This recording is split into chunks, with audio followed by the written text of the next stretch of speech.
hello there and welcome back to this F1 2020 My Team Career Mode. We're at the halfway point of Season 2, Round 8 of 16 at the Paul Ricard circuit located in the Les Castellets region of southern France with the midfield Minardi team. We're not back markers anymore, we are in the midfield. So at the workstation, quick glance at the weather. Oh my god, it's going to be wet for the race. Right, messages, weekend preview. No weather update. So that's a weird one. Maybe we'll get a weather update at some point to see if it is going to be fully wet for the race. But it's going to be dry in practice and qualifying and then wet for the race, which is going to be a bit of a struggle. So the rivalry of Carlos Sainz, 3-3 after that. Our driver details, 50 points on the board, average finish of 12th, average grid of 16th. As for R&D, we know that we've got two major upgrades planned, hopefully coming in between Austria and Silverstone, and one major upgrade for the aerodynamic department. It will be a couple of days later than the powertrain one, but it will still hopefully arrive first time of asking between Austria and Silverstone. You can see we have a 7th of July for the two powertrain departments, two powertrain upgrades I should say, and then the sole upgrade for the aerodynamic department 2 days later on the 9th of July. As for progress history, you can see there some teams have made little improvements between Canada and France. Mercedes, Ferrari and Red Bull certainly. Renault as well have had a major, a little upgrade. Nothing from Racing Point, McLaren on Alpha Tauri. No, Alpha Tauri have. Same for Alfa Romeo, so they're now ahead of us. Big one then from Haas. They've closed the gap up to us.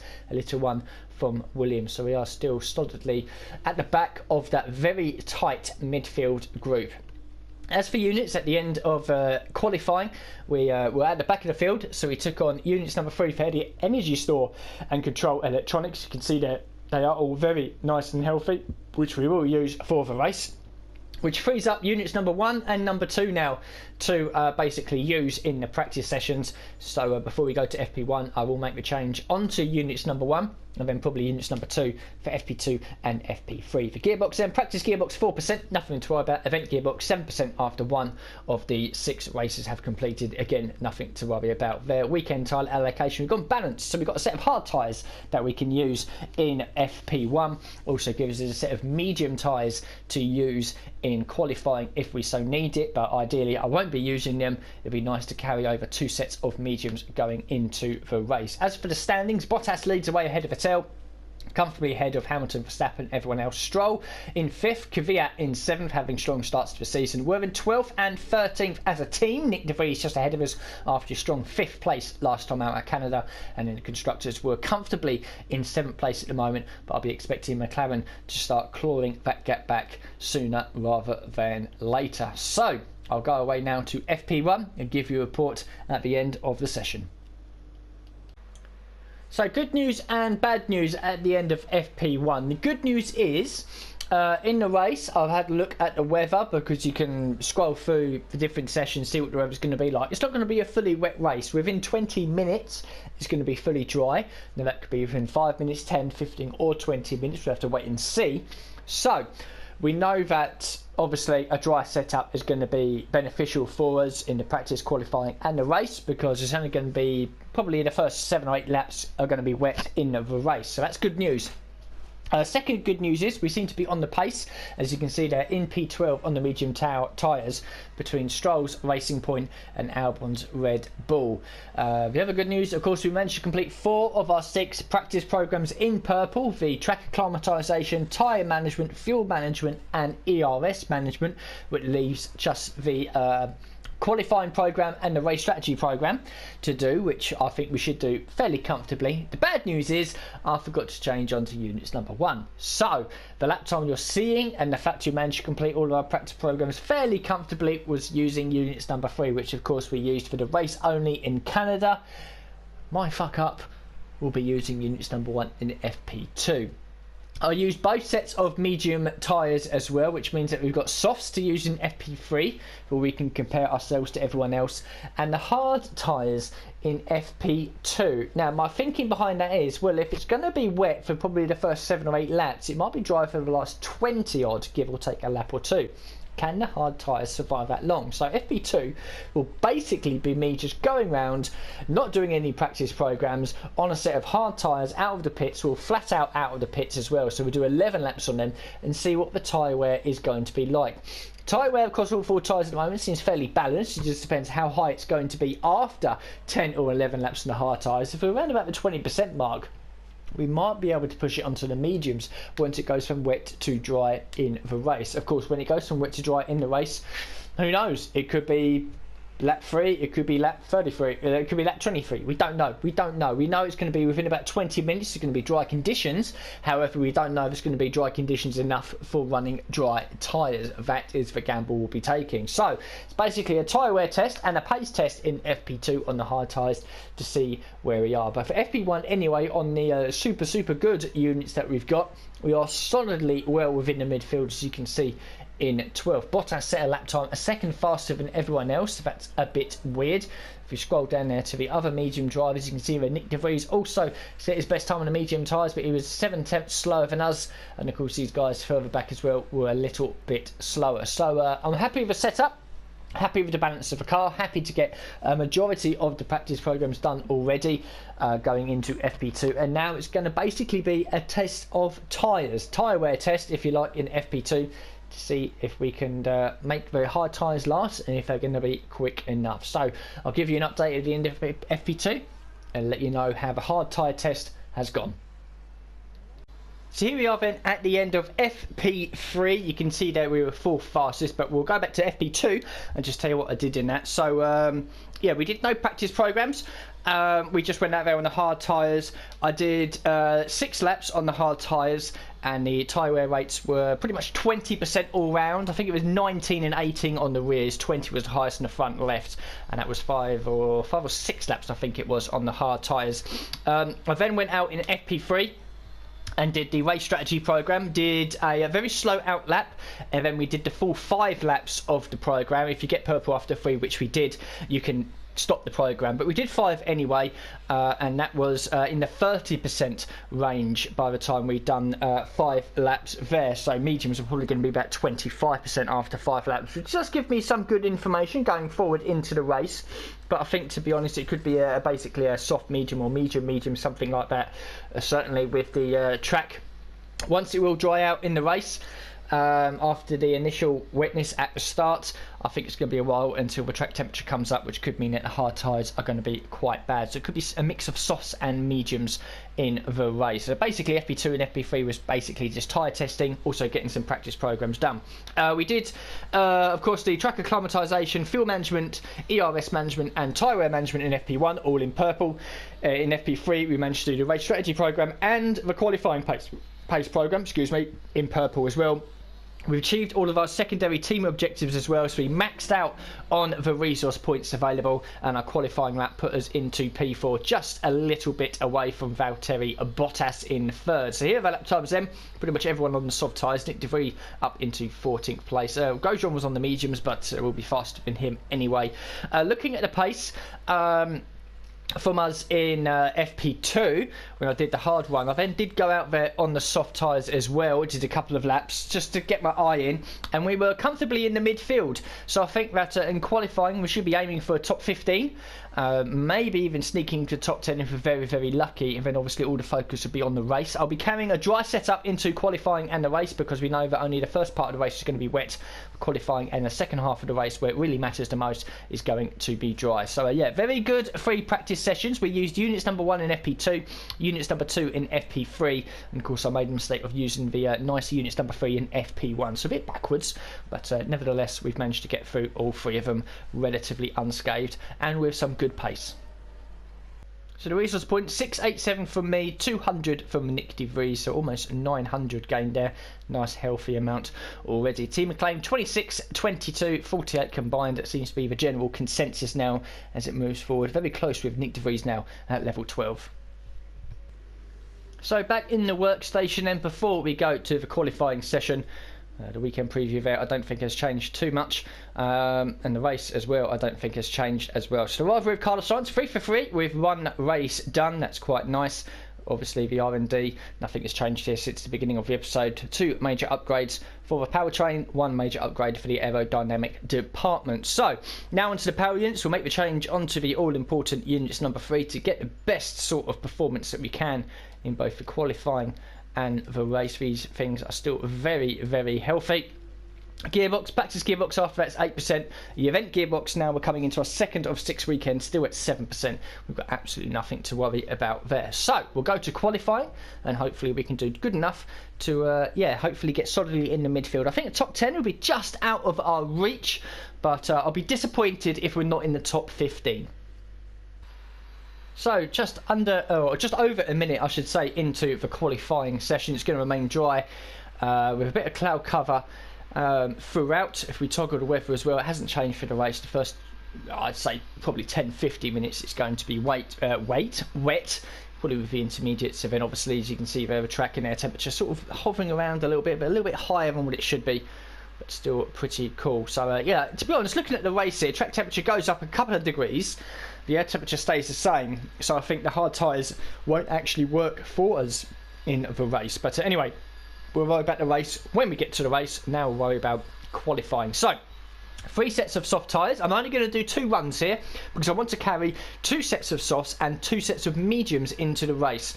So basically any tyres that we save here we can carry into the race. We already get 1 set of soft, medium and hards that are fresh going into the race, but ideally I want 2 mediums and 2 sets of softs. I'm thinking long term, so it's only going to be 2 runs in qualifying. Crucial to get it right. So car setup, drain the fuel out, aerodynamics 5-6, transmission 55-55, suspension geometry to the right and to the left for the camber and toes, suspension 6-5, 6-5, 4-5, brakes 154, tyre pressures, I've knocked 1 out for all 4 of them. I'm pretty happy with how things are going. I want a bit of tyre pressure in there for the initial part of the race, obviously, because the conditions are going to be a lot cooler and you want to kind of keep the tyres, the tyre pressures a bit higher if you can, to keep the heat in the tyres. More heat, more grip. So that's the reason why I've only knocked it down by 1. No lap times out there on the board at the moment, but we do have some drivers posting lap times. We might wait for Gasly. Whereabouts is he on the circuit? He's a few corners away. This would be a good benchmark for us before our very first run to see what Gasly can do.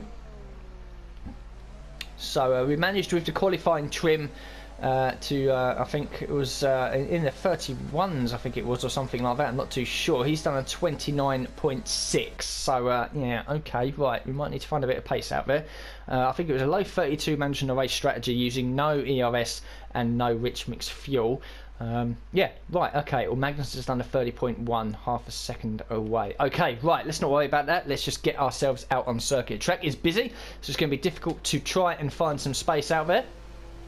Park thermo regulations now into effect. We can do a few changes. You can change the angle of the front wing, you can change your brake bias, and you can also change your differential for being on that throttle but not off throttle. So there's only limited choices that we can do as we now come down the pit lane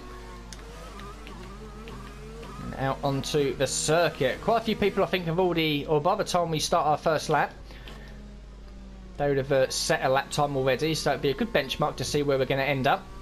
And this is the Paul Ricard circuit then. We'll drop the fuel and the ERS down. It's a glorified test track. Had been for the best part of the 10 or 15 years before F1 made its return here. And being a test track, this is the, I believe, the only circuit on the F1 calendar where there's no gravel or grass anywhere. It's purely a tarmac runoff, and you look at the outside there, you can see there's blue lines, and at other corners there's white and there's red as well. Basically what that means is that the red stuff, the red abrasive stuff, slows you down a lot quicker, as you can see there to the right hand side and to the left as well, closer to the barriers. So the longer you spend off the circuit, if you make a mistake, the more abrasive that coloured tarmac becomes with the change in colours, and more damage it does to your tyres. So you can abuse the track limits here a little bit, really run over the curbs. Some corners you kind of want to stay away from a little bit. But it's a bit of a bland circuit, although I do personally enjoy it. We've got 2 DRS zones here, each with their own independent detection point. One along the main straight and one along the first half of the Mistral straight, broken up by that chicane. In the past, back in the 80s and 90s, that was just one long straight. And it'd be nice if we could have that back. So, just gearing up now for our first lap. We'll allow the Racing Point, and to be honest, we'll allow the Mercedes through as well. So we'll turn everything up.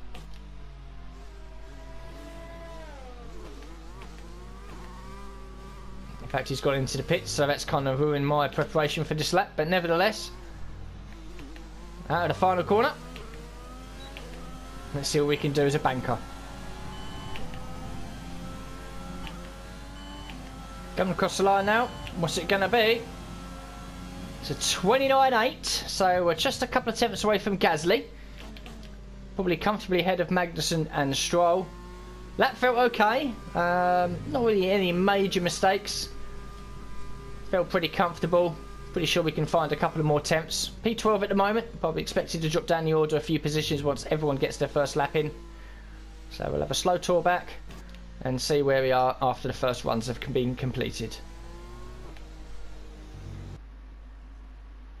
So just under 3 minutes left of the session. Vettel currently has provisional pole just ahead of Hamilton, Albon, Leclerc, Ocon up into 5th place at his home event. Where are we? We are in P15, 2.5 tenths ahead of Magnussen. And we've got Grosjean, Nick De Vries, Raikkonen, Kvyat down in 20th, Russell and Latifi. Quite surprised by Kvyat down there, but if we find 2 tenths and no one else improves, we could sneak up into P12. 2.5 tenths might put us on the fringes of a top 10, so that would be difficult to do because everyone does usually improve on their final run. But we're P15 at the moment. Sector times pretty balanced with everyone around us.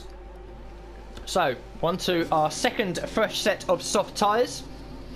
So we'll carry 2 sets of softs, 2 sets of mediums and 1 set of hards, all fresh tyres into the race, which enables us to have different strategy options once the rain decides to bugger off. So we've given the Haas plenty of breathing space. There's no one behind us either. We've got 20 seconds across the line, which is easily achievable. We'll have a wide ride into here, or wide line I should say. Open the DRS, hammer the throttle. Here we go.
Oh, this was a good lap. This was a really good lap. We could be top 10 here.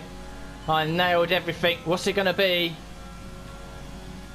Is it a top 10? Is it? Is it? Oh, it's 15th? 10th. It is 10th. Oh, I always forget about the delay. We have cracked the top 10. That was probably the best. That's probably the best qualifying lap I've done so far in this career mode. In all seriousness, that was just... everything was nailed up. I got the heavy braking points absolutely spot on. I got the traction right as well. I was smooth through some of the corners where sometimes you could be a bit jittery on the steering and lose a bit of time, and that was a brilliant lap. I'm really happy with that. Of course, it doesn't matter starting inside the top 10. We're all locked into either starting on the intermediate or wet tyres. Originally, if it would have been a full dry race, I'd have been a bit disappointed to be P10 because we'd be locked into starting on a used set of softs, but doesn't matter because it's going to be a wet start. Doesn't matter if we're 10th, 11th or 12th. But we have cracked the top 10. I said before qualifying, there is a possibility of doing it.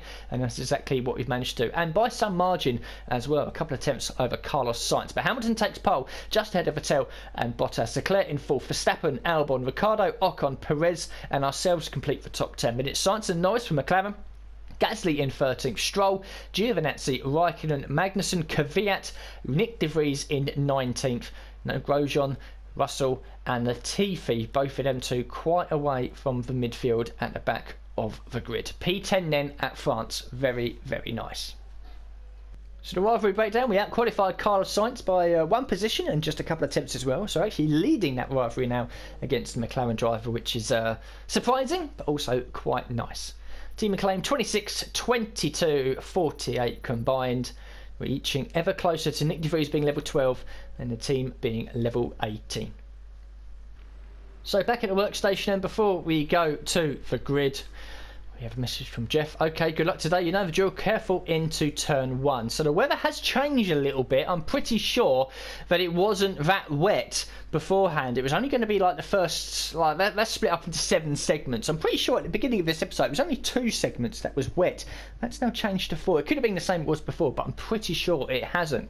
So it looks like now that at least half this race is going to be won in the wet conditions, which could mean a change onto the medium tyres. They might comfortably get us towards the end. I don't know. We'll have to just call it how we see it. Anyway, we'll have a quick look at our units. Make sure into units number 3, indeed we are, and the best gearbox as well that we've got. Cool, right, nothing else really to do, so we'll go and have a look at the introduction to the Paul Ricard circuit in the wet, the grid formation as well, see if anyone has any mid-season grid penalties, and then the all-important race strategy.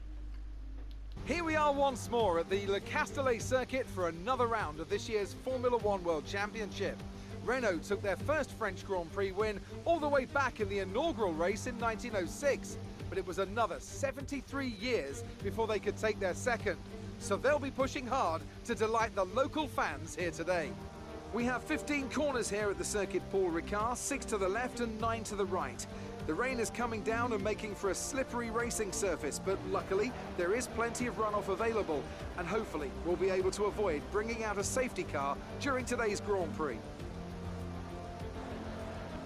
Now, Anthony Davidson, I wonder, might we be in for some early pit stops today from the midfield teams, all trying to put some pressure on or disrupting things for the leaders up front? If you're in the middle of the pack, you know, you got your own race to run, I don't think they're going to be thinking about causing trouble up front.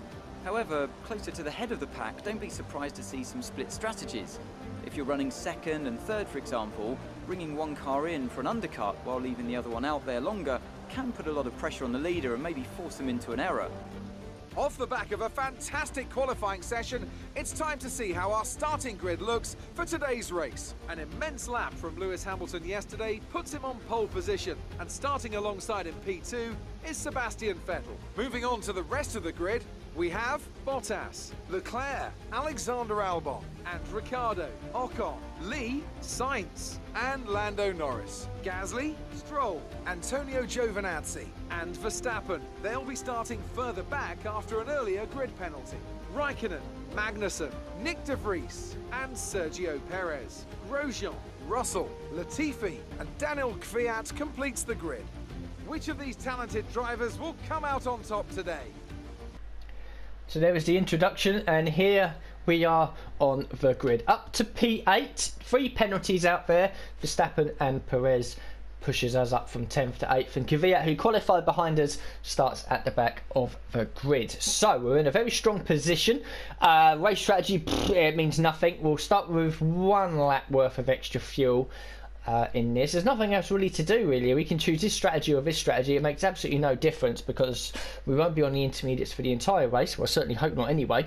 And it's really just a guess now, really, of what's going to be 9 laps it predicts on the intermediate tyres, and this race is going to be wet for over half of it. So it looks like we might all have to pit in again for a set of intermediates. I think I'll be chatting to Jeff quite a lot during this race. Hopefully it gives me the most accurate of weather updates, otherwise he could screw us. The pit lane here is long and slow. She'd only be losing any time in there. So we'll start the formation lap. We're in a very strong position here in P8.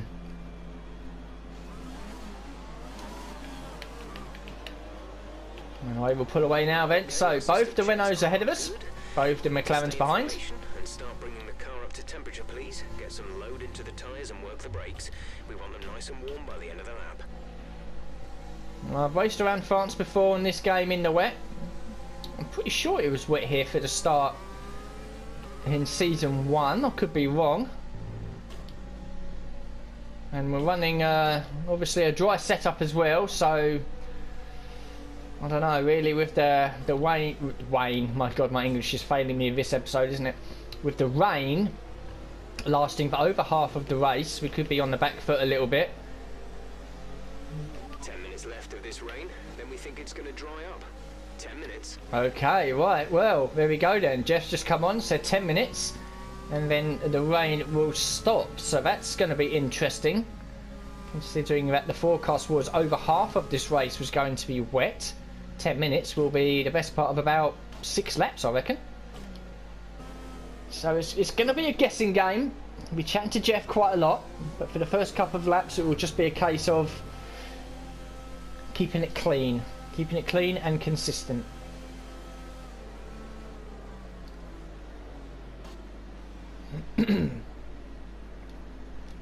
So we take our grid spot then. P8. Not a bad position to be in, really. Keep an eye on the lights. The start sequence will begin as soon as the grid has formed. Be ready with the clutch. Copy that. Here we go.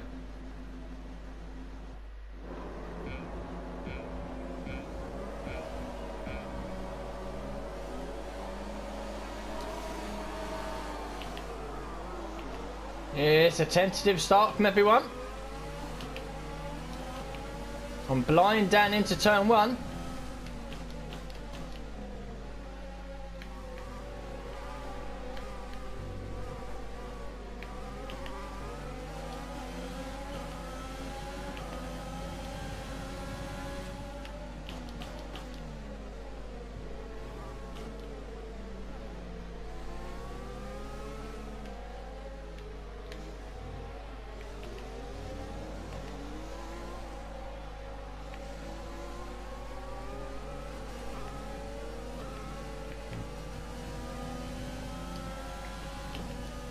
Survived the first couple of corners. P9 then, so we've lost a position. Here comes Stroll.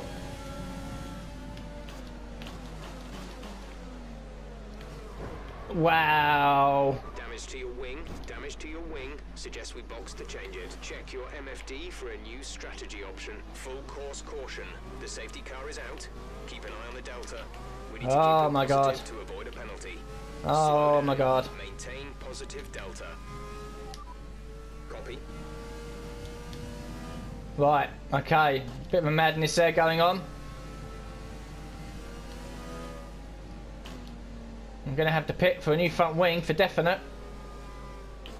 There was a bit of a traffic jam there at the chicane, and I wouldn't be surprised if other people out there have got damage as well.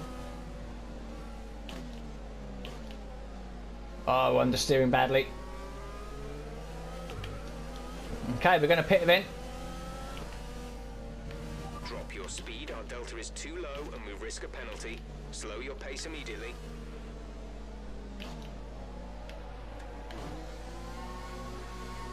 Okay, so we're in.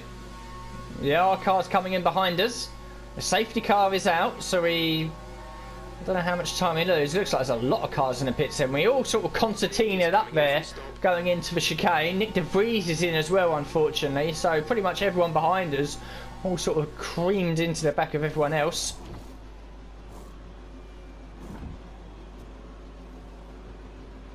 Exit now. You'll be racing as you leave the pits. Go now. Okay, so it looks like we're going to be out in P12.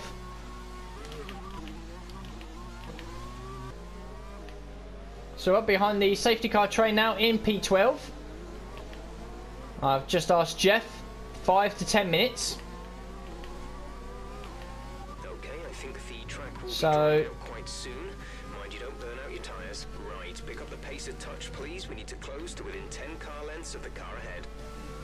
Stappen getting very aggressive behind me, and Jeff just saying there that we're getting close to some dry weather running. I can't really see it because even behind the safety car there's just a wall of fucking spray in front of me. But we're on a fresh set of intermediates. We've lost a couple of positions. We started P8, we were P9 when the incident happened with Stroll.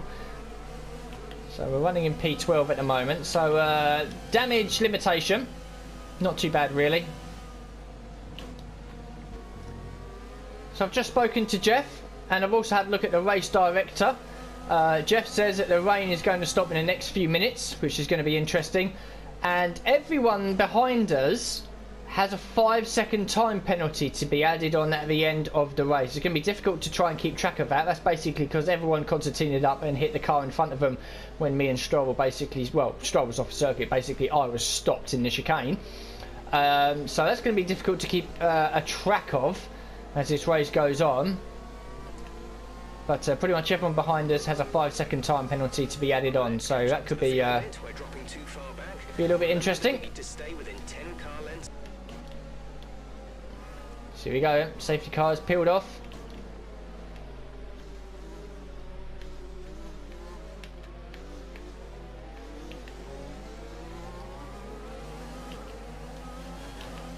It's green flag racing. And the rain has stopped. It's time to utilize some of this energy. So coming across the line then to start lap 7. Using a bit of rich mix fuel. The track is drying. Let us know when it's time for slicks. And we're keeping pace with everyone around us, to be honest. We've bridged the gap to Kvyat and Russell behind. A couple of seconds off of Verstappen and Gasly ahead. Track is getting quicker. Lap times are falling. I think it's still a couple laps away from dry tyres though. And TP's out of the race. Oh, safety car is deployed. Watch your delta. Make sure you keep it positive as we catch the pack. Check your mediums. MFD for a new strategy option. Don't speed. Oh, I think we've just done that. I think we've just made that right. We're coming in now. And a lot of the back markers are coming in as well. We're going on to the medium tyres. This is going to be... this is a wild race. So we're back out now. We still have a set of softs and a set of mediums that are new. You can see there we've had a recent update on the gate. And you can see where the next tyres has the tyre compounds and it says new or used. We're out in P13. The leaders are behind the safety car already. Oh wow, it's still not great out here. But if we can close the gap as much as we can, they're all going to have to pit. Norris pitted in front of us, luckily. I think we might be P2 once the safety car ends. So some haven't pitted, most have. We're coming across the line now. We shoot up the order, P3. We are now into P3 and we went purple in sector 3. Verstappen leads on the intermediate tyres. Why didn't he not pit? Because the track is definitely now for dries. It's not perfect, but it's definitely for dry tyres now. I think everyone that's stopping is going for the soft tyres. We're on the mediums. I don't know. This is just a race that's going to develop lap by lap. But Verstappen, I'm pretty sure, is going to have to pit at the end of this lap. He has to. So we'll pretty much max out our ERS and our fuel between now and lap 20 to try and stay ahead of as many people as we can. Verstappen surely has to pit at the end of this lap. It's going to be absolutely insane if he carries on. He is. He's carrying on. Oh no, he's going in. He's going in. Norris leads. Lando Norris leads. We are in P2. Here we go. Let's just go for it. Green flag. It's coming into lap 2 of him. Pushing as much as I can. Gasly is up behind me. But we've got a couple of second gap to Russell and Magnussen behind. So I think Gasly will probably have me at some point.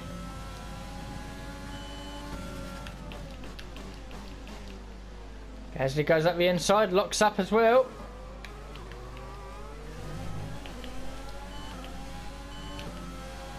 Nick De Vries and Russell are 3.5 seconds back.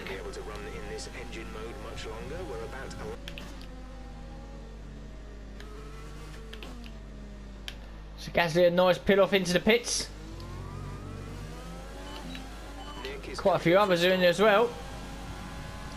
We're going to pan round. This is just a madness of a race.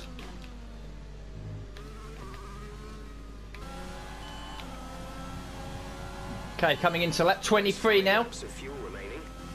We're balancing the fuel quite nicely. Gasly has a 5-second penalty. So all those drivers at the start that picked up penalties, Gasly is one of them. Vettel and Norris ahead don't have penalties. Behind us, Ricciardo, 2.2 seconds behind now. He doesn't have a penalty. Perez does. So ideally, all we've got to do is stay with Gasly if we can.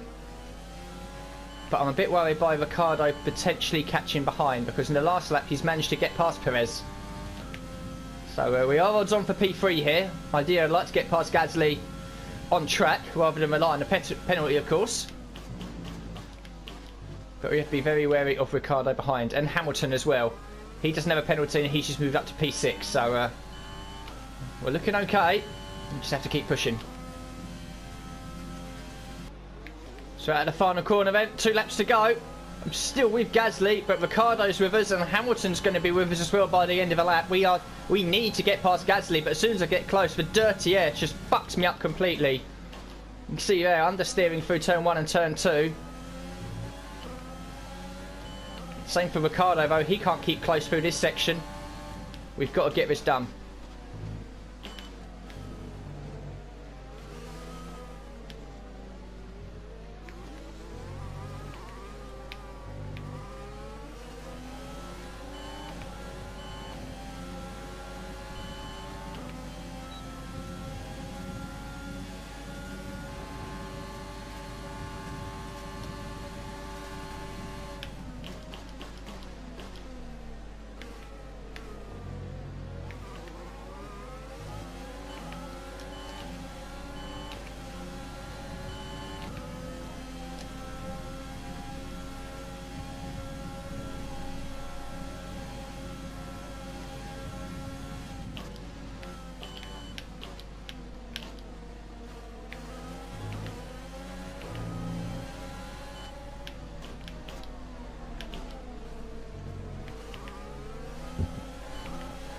Okay, here we go then. 3rd, 4th, 5th and 6th all together. Gasly has a penalty, remember.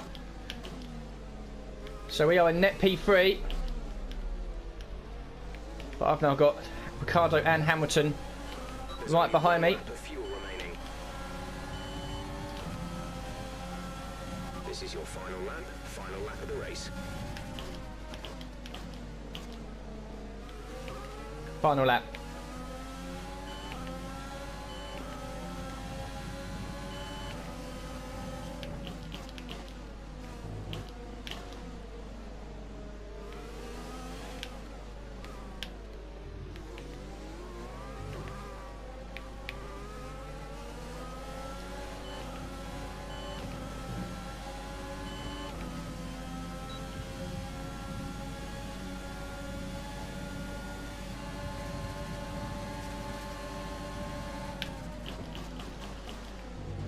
Oh, that was late.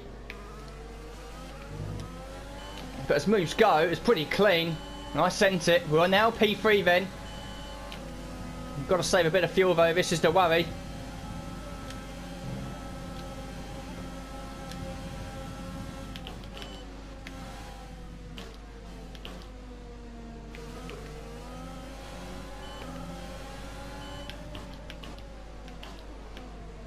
Hug the inside line. We're 2 corners away.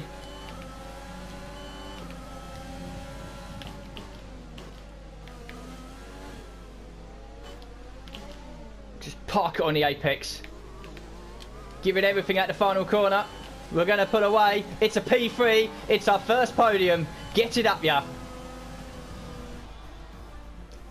And here we are, a team that is no stranger to the podium, taking their place on top once again. A sublime race today and a stunning win for Ferrari.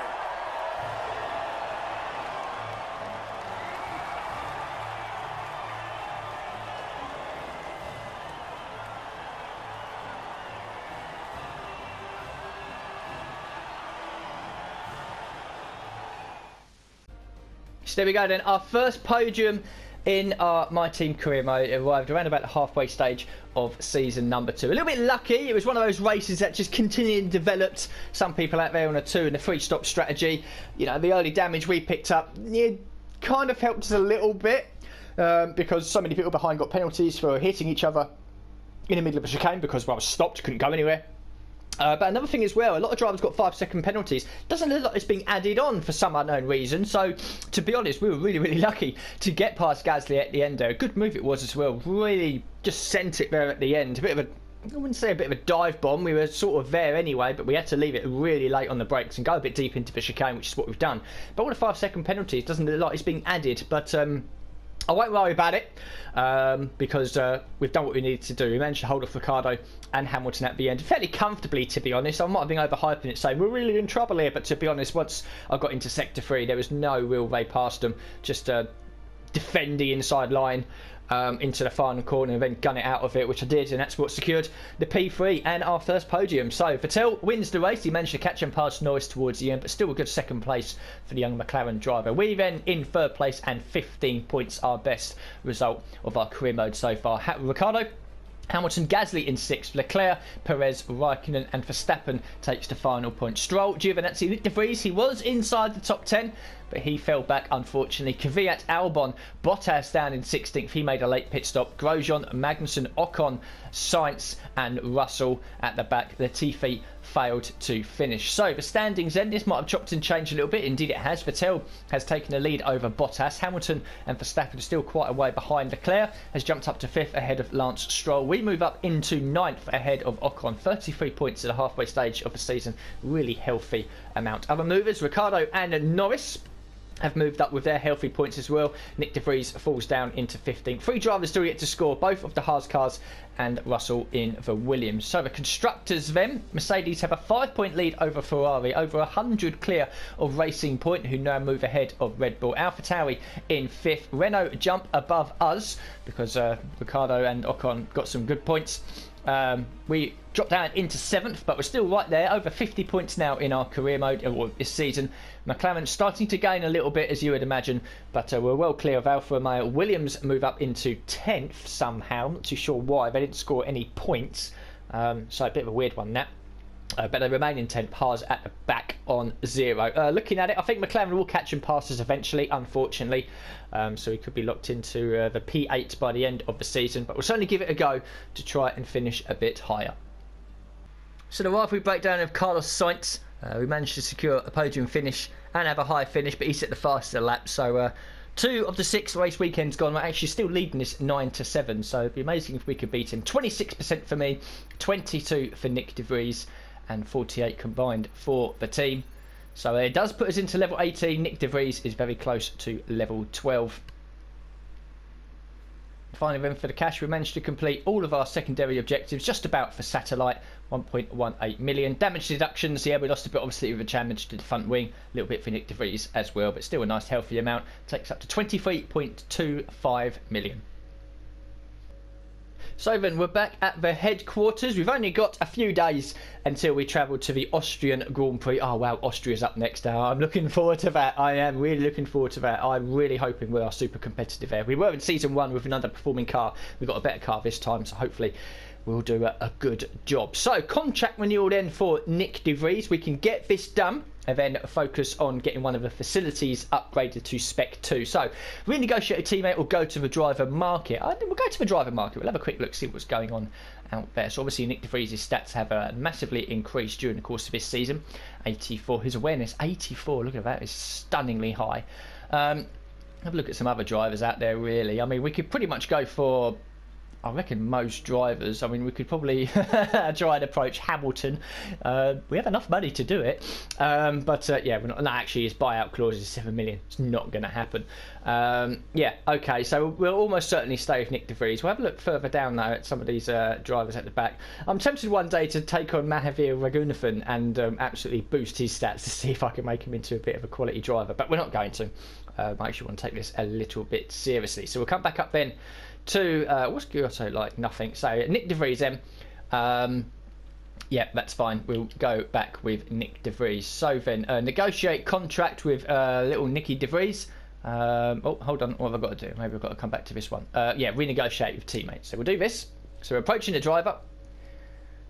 Approach accepted. Your team has 23.25. Driver demands 6 million. Powertrain spec 1, spec 1. Team and claim level 18, level 8. So that's a new one then. So That's quite interesting. Maybe the better he gets, I would assume, that the more he demands. So he demanded that the powertrain was Spec 1. Fortunately, it is, because if it was Spec 0, we might not be able to re-sign him. So we'll go for a low-risk one, 6.32, which hopefully means that he'll spend a bit of money on his driver perks. So we'll go for the low-risk option. I'll be very surprised if he says no. And he has signed. So there we go. He's now with us until the end of this season. So then we'll have a look at the corporate side of things. Contracts, yep, he has spent a bit of money on his development feedback. Just to give you an update what it is. We have to be level 15, by the way, until we can complete it for ourselves. So the resource point income we boosted by 25%, or 10% I think it will be for him. He's also got some power mapping done on the car as well. So he's looking pretty good. Driver market, we'll have a look, see if anyone has moved or not, because no one's actually moved yet. It'd be nice to see some drivers in different teams. Doesn't look like it. Maybe it will update us going into the next weekend. Right, so we've got some activities that we can do. We can only do one by the looks of it. Podium celebration party. That's a new one. So we can have a bit of a piss up, which improves the morale of all of the departments and costs $15,000. And then maybe we can do a driver promotion filming as well, which improves my acclaim by 200. We've got a sponsor event fundraiser. Team gets 200, acclaim costs $5,000, durability team building, and the simulator training gets Nick De Vries's experience up by 2. I tell you what, I don't think it's going to happen all the time, and I think we'll do it at least once. So we'll do the podium celebration party, and then we'll have a driver promotion filming as well. I know I always said that I would do as much training as I can for Nick De Vries, but I think we should celebrate our first podium, so that's exactly what we're going to do. We've got a message here, high cash balance, that is absolutely fine. So then, facilities, right, well, what we'll do, we'll have a look at the R&D. We know we've got some stuff coming in, the 7th of July, when is that going to be? Oh, it's going to be after Austria, isn't it? So, we'll have a look then at the chassis department. What else can we do until we've got to upgrade that to Spec 2? So we've got 1, 2, 3, 4 upgrades we can do until we run out of space. Aerodynamic, we've got 1, 2, 3, 4 minimum, so 4 and 4. Powertrain department, after these two come in, we'll have 1, 2, 3, 4, 5. So we're still okay for now. Personnel 15, 10, 6. It's going to take a while, isn't it? Durability, we know, is Spec 2. Doesn't really matter, I don't think. I think they're all the same price. 5, 10, 15, 21 million. It's going to cost there to get it to Spec 2. Same over here as well. And I think the powertrain department is going to be absolutely the same as well. It's 21 million it's going to cost. Okay, we might have to leave it for now. Marketing is going to cost 20 million. Durability 7, 16, 25. 37 million. Oh my god. Oh, 37 million. We could probably make a start on one of these departments, but ideally I kind of want to get it all done at the same time. Yeah, so we'll leave it. We need 21 million to get it done. Hopefully that'll be in the next couple of weekends. I don't think there's anything else left to look at. Contract, sponsorship side. Oh yeah, we've got 2 running out, Atlantic and Zaynetto. To be honest, we'll probably re-sign with these. They seem to be working quite well for us. We'll have a look at contracts, obviously that's fine. Driver market, yeah, finances, finance history. We've taken a blip, obviously, because we've just re-signed Nick De Vries, but I'm sure that will go back up as it goes on.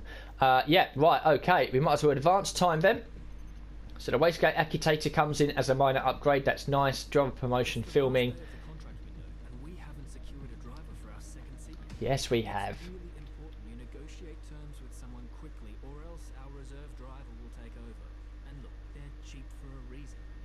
Okay, so if you don't re-sign a driver, then you end up with a reserve, but that's fine. We'll go balanced again. I quite like the balanced side of things because it means that we can take at least 2 sets of mediums into the race if we don't use them in qualifying. That's fine. I'm pretty sure we have signed Nick De Vries. Yeah, 151 days. So yeah, I just think it's a random thing that the game does, unfortunately. Yeah, so there we go then. Nothing else left to do. The wastegate Accutator, by the way, would have been one of these little bad boys over here. Here it is. So that has helped us just a little bit. So we have made a little bit of progress. More upgrades coming September, July, and next season. Of course, these are going to come in after the next episode. So yeah, that's that then. And now we look forward to Austria, which is a circuit I've always gone well in. It's season 1, you remember, I think we finished 6th or 7th there with an underperforming car and was competitive all weekend. So I'm hoping with a car that's a bit better, we'll be further up the order and we can have a really, really good strong run. As for France, a bit of a madness really. Managed to get all the practice programs done in FP1 and FP2. Really looked after did a tyre wear test, if you like, in FP2 and FP3. Qualifying was good. We managed to sneak inside the top 10 with a great lap at the end. The rain at the start, I should say. It was fine, and then we had that incident at the very beginning, and that gave a load of people penalties. Looking back now at the penalties, they all had a 5-second time penalty. They would have all served it in their first pit stop. They would have been held in the pits for 5 seconds, so that's why it didn't show up at the end. I forgot that, and I should have known really. But as for the race itself, yeah, I mean, it's our best result. It's our best race, really, looking at it, and we were confident and competitive throughout it as well. We really gunned it on the medium tyres there, using up all of our fuel and as much ERS as we could to try and make sure that we didn't lose too much time to all the runners on the soft tyres. Then we made a change onto the softs, moved up, managed to get past Gasly with that great move, I thought, at the end of middle way part of the final lap, and then just about held off everyone behind for our first podium. So we've got Austria to look forward to. I'm really, really looking forward to this. So thank you very much for watching this episode, and I'll see you all for the next one very soon.